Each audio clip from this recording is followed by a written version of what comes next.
হাত তুল। একটা ছেলে বলছে দাঁড়িয়ে রাখবো এই মাহফিল কবর, যখন আমিন।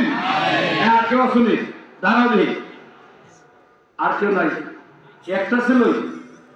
আল্লাহ সবাইকে দাঁড়িয়ে একটা সুন্নত, বহুত বড় সুন্নত, এই আমলটা করার তৌফিক তো সকলে বলে আমিন, জোরে বলে আমিন। আমি কয়েকটা মিনিট সায়নি আপনার কাছ থেকে বিষয়টি পেতাম লাগে কয়েকটা মিনিট। মোট কথা হলো হাসরের মাঠে দৌড়ের অধিকার করা, এক দল জাহান্নামী আর এক দল জান্নাতি। এই কথাগুলো কয়েকটা মিনিটের ভিতরে আমি ইনশাআল্লাহ খালি কয়েকটা মিনিট শিরোনাম করব, সবিস্তারে প্রত্যেকটা আয়াতের ভিতরে ঘন্টা ঘন্টা আলোচনা। জাহান্নামীদেরকে আল্লাহ পাক জিজ্ঞাসা করানো হবে, ও জান্নাতীরা, জান্নাতীরা যারা জাহান্নামে যায় এদেরকে জিজ্ঞাসা করো এরা জাহান্নামে কেন যায়। আনিল মুজরিমিন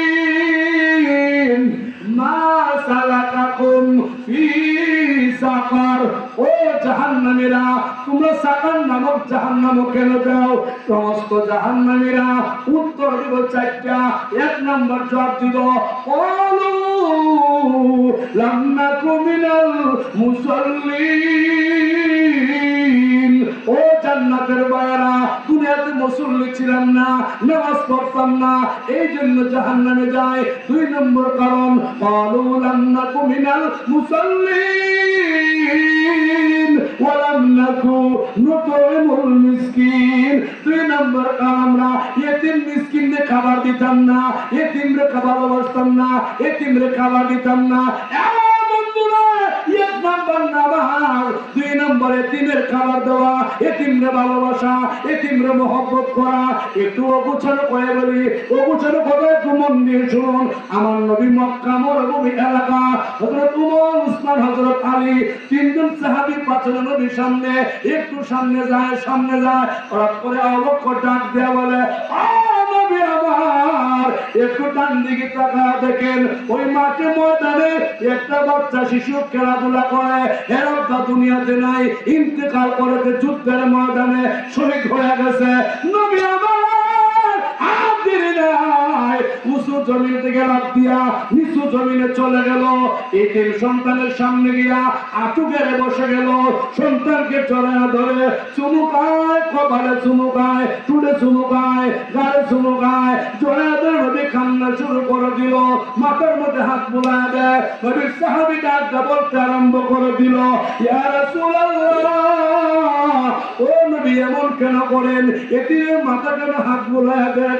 আমার নবী কান্দে আর বলে, সাহাবীরা এতিমের মাথায় হাত বুলা দিলে যেই পরিমাণ চুল তোমার হাতে লাগবে 70 গুণ চুল বাড়াইয়া আল্লাহ পাক তোমার আমল নামাতে নেকি দান করে দিবে।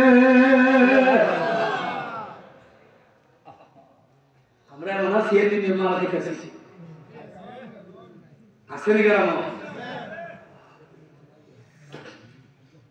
قالوا لم نكن من المصلين, একদল মানুষ জাহান্নামে যাবে তারা মুসল্লি ছিল না।